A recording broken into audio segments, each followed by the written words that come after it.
So you're aware the proposal that you had to go through for the playgrounds for the £10,000 contingency as part of the budget. Looking at the data and as your clerk RFO, I would recommend that we earmark those 10,000 from the earmarked reserves, because adding those into the budget and incorporating it into the budget would obviously take the variance up to 63,8677. But not only that, if it wasn't to be spent, it could potentially add an extra £3.48 onto the precept unwillingly. It's not unwillingly, sorry, unnecessarily, if it wasn't to be spent. So by earmarking it here, it's still protected to be spent on playgrounds should council decide to spend it on playgrounds, but it wouldn't necessarily impact the residents in the coming year. Does that make sense? Yeah, that's why I propose it, like, because I wanted the impact not ready Yeah. really, like 10 grand foot Yeah. swing and slide. So that's why I just wanted to explain that, because obviously it's just slightly confusing, I suppose, that it's here. So I just wanted to go through that. I'll just finish this, Sean, if that's okay. So that's the information there that's on page 17, and then going into page 18, hopefully that makes a little bit more sense as to where we're at on that page. And like I said, this is for an overview at this point, so again for the audience, giving into consideration everything that I've just said, and to keep us on track of the meeting and not get lost in the information. Basically at this time what I am projecting is that come year end on the 31st of March, in general reserves available, so that's after the protected locked in earmarked reserves, and after keeping 6 months worth of running costs in the bank, which is best practice, I am saying that this council would have roughly £17,594.96 available. And from the list that you guys can't see in front of you, we're already up to 36,751 with potential projects and things that the council may have wanted to do next year. So you can see that there isn't necessarily the general reserves that once were there to support the budget proposed for. So hopefully that's clear. And then moving on to page 19, this one is to support you with agenda item 11. So this is the precept review, and this basically is telling you, going up in increments of £5, what that would cover in terms of a variance. It's basically showing you that if the budget was to be accepted in its current state, its proposal, with a variance of £53,096.77, that what that would actually look like to the precept based on a tax band D, is that we would be looking at an annual increase of £18.49. So when you look at, as I've said, how much it's gone up over the past 10 years, and you look at Wakefield Council and inflation, and you look at the fact that we are already below the average in the UK by £9+, I can't remember the figure that I said earlier, that starts to make sense as to why a larger increase is possibly needed this year. There isn't a set cap for PCs increasing the precepts. There is a set cap at district level. However, Wakefield Council do monitor it, and obviously you have to submit your request. But looking again what other councils do nationally, I've seen precepts much higher this proposed budget year that have been discussed. So it's within normal realms as such for a parish council. And with obviously the supporting information that we have to give to Wakefield Council, I don't think there'd be any issues in putting that request forward. 20 you've already seen through the meeting minutes, because it's just the F&GP's committee. So they got together last Monday and they looked at the draft pack to go through this. And then page 21 is overall, as your clerk RFO, my recommendations. A lot of these I already spoke about, so I'm not going to read them out. But what I would just like to say is what we're actually talking about is a £7.88 per month increase to the, sorry, not £7.88 per month, £7.88, get my own figures right here. Yes, that's what I was saying. So when you look at, comparing that on our 25-26 base, and you look at comparing it to South Elmsted on their 24-25, because they've not yet declared if they're increasing their precept, we are still a lot cheaper in line with what's out there locally. And then inside your pack, that's my presentation that I've given to you, 21 pages done. And then what you also had just for completeness is, like I said, you had Appendix 1, which was your itemised forecast, and you had Appendix 2, which was the current budget, which would have allowed you to see what's projected with us running within the 1% of the budget. So that is me done talking for this evening, Chair. Thank you. Yeah, it's really hot this end as well. First of all, thank you, Gemma, for putting all this reports together, and thank you to the office team as well that supported with all that. There's a lot of information there, I do understand that. And yeah, obviously we're on at item 9, just so we are receiving this report, but I will open to the floor for comments on the budget. Just a bit of a caution. We're not going to be doing like adding up and mathematics or anything here this evening, so if there is a clear instruction given to go back and do an alternative budget, which is on the later agenda items, that would be done after this meeting. It would be for an extraordinary meeting and that sort of thing. Just to make that clear, because I don't think it's fair to do that this evening. So yeah, if I can open to the floor in terms of comments and views on that. I know that F&GP have already seen this report as well, so yeah. Yeah, sure. So basically, we're saying we're paying £76.13 on D-band. We're going to pay £94.62. That's correct, yeah. But I've noticed we haven't budgeted for Parish because we're taking it over, not the community centre, Parish, for maintenance of it. But we've also budgeted to allow for future PWL loans. Would that be for the community centre? Well, a public works loan could be for whatever the council decides to get a public works loan on. I mean, obviously there are criteria you've got to meet to get those loans. I mean, I can't prejudge what the council would necessarily decide to get a loan on, if that makes sense, because that's quite an open thing on anything. But making sure that you've got a budget that's running with a bit of a surplus is one of the criteria for a public works loan. So it opens that option for a future council to be able to do that, depending on infrastructure that they may wish to have, or you know. If we're taking on what else this year, we're going to need someone to maintain it, aren't we? Because I'm a bit wary if we keep leaving that. We're already allocated 127 hours on it. We're only allocated. Oh, sorry, yeah. Ackworth Quarries 2025-26 facility running costs recommended to carry over. So that's in an earmark thing, similar to your playgrounds. Yeah, well, that actually covers Quarry also, and not just the community centre. It's not been broken down in that sort of detail. So basically, it would be the community centre and the grounds. I do know that there are things to unpick on that, because people that are living there, the service charges and they're paying different service charges at the minute. That's all run by Strata at the minute, so we haven't taken that. So there are those things to unpick as to how we would manage that going forward. Well, if Strata's partners will wait for a minute, so we've got to keep an eye on things. Yeah, but the service charge covers some of that, and I know when this is only what I've heard, but when, for instance, the West Winds, they've got like a big park area, they pay service charge for that, and they basically fence that all off, so it's just West Winds that has access to it.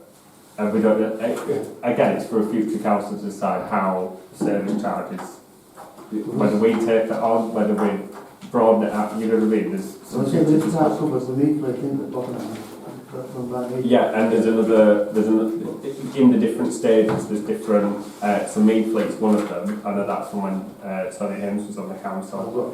He mentioned, but it's also another company that's doing some of the services on there as well. is my understanding. And what are we right in saying, because the precept taps haven't been put up in previous years, is that because we had a lot of development in Ackworth and we had a lot of extra income coming in? Again, on the previous councils, that might have been some of the decision making, but it's also to do with some of the things. So when we went through COVID, the year after that year, we then had a local clerk setting our budget, so they weren't as familiar with our finances as, say, like what Sue was. So we had a local clerk coming out of COVID, and then we had Gemma the year later. So we've had like a string of sort of like years where we've had some difficult situations, we've had to make some difficult decisions in a way.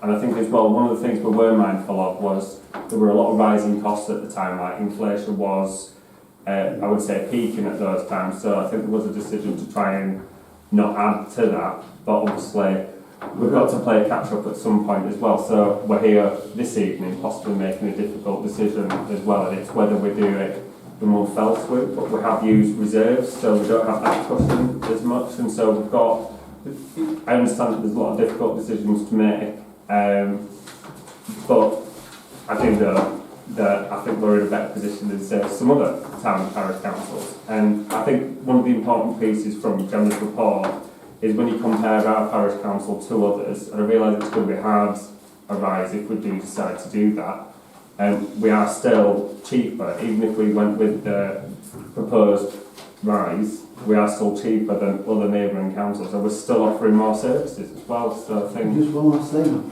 what have we got different now to what we had 10 years regarding facility-wise in this village? Well, in terms of I'll just quickly answer as well, but I'll bring you in, John, as well. So there's events that we're doing that are more efficient, more organised, and we're putting more things on. So for instance, the sunflower seeds and the pumpkin seeds, that used to just be a case of people turned up and just took them, whereas now we're putting an actual event for that. We have things like the coffee morning, in the way in which the gala is run, that's done a little bit differently. In terms of making sure that we're meeting requirements and regulations in terms of that. We've had ongoing issues with the Quarries Community Centre, which we've had to sort of like put time into that, but if we don't put in that time, we won't get the facility at all. So there's a lot of things going on, and we are working towards getting that. But as was announced at the previously, there's some difficulties with the Quarries Community Centre, which we're making the right decisions on that. In terms I was going to do that centre. Well, again, that's a decision for the council. It has to be under the right circumstance, and yes, I would say personally, I think we're set on getting that community centre. I don't see why we wouldn't. But I can't preempt every situation. If I would say if Strata don't necessarily meet some of the needs that we have, we're not just going to take it on as being an extra liability where we might then be coming back later in a year and raising the precepts again or whatever. Really, the contract, that was part of the contract before it all wanted between Ackworth Parish Council and Strata. I mean, again, this is going into specifics on a certain thing, but we don't want to take on and be a massive white elephant that's costing this parish council. We have to be taking on at the right cost, at the right level, and making sure that we can afford it within a reasonable amount. And so that's what I'll just bring John in, because I think it's valid to sort of ask what more we're getting than 10 years ago. And anybody who was in the village will know that. You don't have to ask Clark, not really, or Chair, everybody can see what we're getting in the village. I just think, as a basis, as a responsible parish council, we have got the responsibility of organising what the precept money is spent on.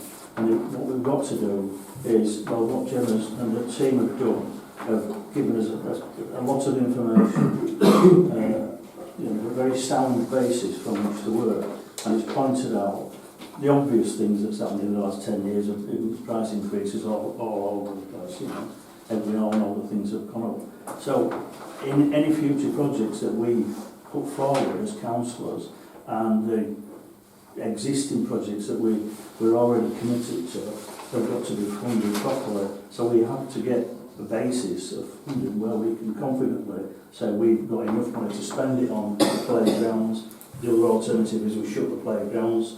We've got enough money to spend on old halls quarries. The other alternative, we don't take on old halls quarries.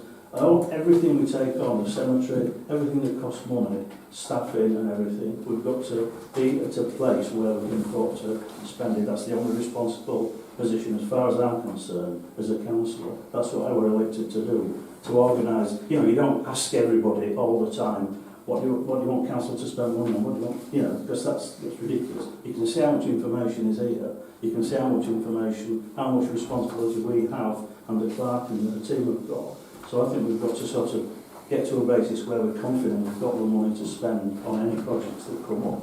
And as the projects come up, we look at them as in committee form or on the full parish council eventually and say, yes, we can afford that. No, we can't afford that. What we need is other funding from somewhere else. We need a combination of other funding sources, which is what we're wanting to look at in the future to move the parish council forward. So I think that's what we've got to look at in this report. Yeah, thanks. Thank you. Are there any other comments? We're on item 9, just to remind everyone so far on the report. So, sorry, Chair, just on the purpose of the procedure then. So, we're on 9, so we're discussing the budget, but sort of we have to take 10 and 11 no, we're just on 9. We're just on 9, so we're only Okay. we're only receiving this report, so we're just discussing this report, and obviously that does sort of cover the budget, so I am allowing sort of like a little bit of discussion on that. But item 10 is about proposal of a budget and so on. So Okay. yeah. So you're not proposing budgets yet? No. Yeah. Yeah, Nathan. Yes. Just a comment. Well, having said that, I set myself that now. I personally would be voting to approve that the proposal that Gemma's put in front of us and whatever precept rise is necessary to implement it. I'm going to put down loads of, I'm not going to offline, but basically because we've held it down for years and years and years, but everybody knows that the wider sort of economic forces are now against us, and even with quite a substantial rise, we'd still be the lowest comparable precept locally. And then if we don't do it, which for council to decide, and I've been through this list, the one that's on page, the appendix 1, time and time again, and the only things I found that I thought we could genuinely cut without there being quite a big impact on the community is the newsletter and distribution at 3,000 together, and the TV licence. So if we're not increasing the precept, then we have to look at, so do we completely mothball Bracken Hill because it's not been used all year? Well then, what if it does need to be used, or people want to use it and it's going to cost a fortune to bring it back into use? Do we cut our playground inspections to yearly, because it'll save staff time? So that's what Wakefield Council do, but do we want to have unsafe playgrounds because we're only inspecting them yearly to save money on staff? Do we cancel the gala because it'll save us 30 grand? We've got to look at what we want to do and realise that, I mean, look at being back reserve and all the projects we come up with. We sit around this table every week and spout what we want, but we're going to have to pay for it. And the other thing I was going to say is that, just to cut loads of good facts going back and back, I think because we have to decide the precept, obviously we could do it in one big chunk, or we could do it this year and next year, but I actually think, quite convictedly, that to do it over 2 years is it's a bit disingenuous. At the end of the day, we need to be clear with our stall and say this is the rise and this is what it's for. We can fan you out and split it over 2, that's not very council language, is it? Just realise. We can mess around, we can split it over 2 years, blah blah blah. At the end of the day, this is what we sit around this table every week, demanding that we want safe playgrounds and then we have to be straight with people who are going to pay the precept. This is how much it's going to cost you. I do think it's a very reasonable rise considering the past few years. So yeah, that's why I support Jen's proposal wholeheartedly. Yeah, thank you, Nathan. I support quite a lot of what you've said there as well. Any other comments on the report? I'll bring Andy in and then you.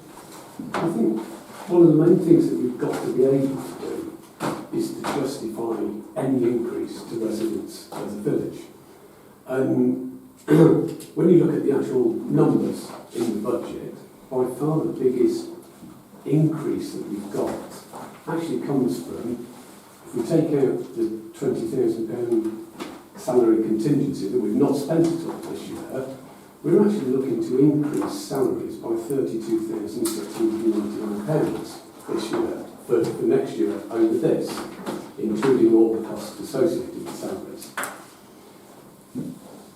And so I guess my question would be, what benefit can we say to the community that they will get for that level of increase in headcount and salaries here?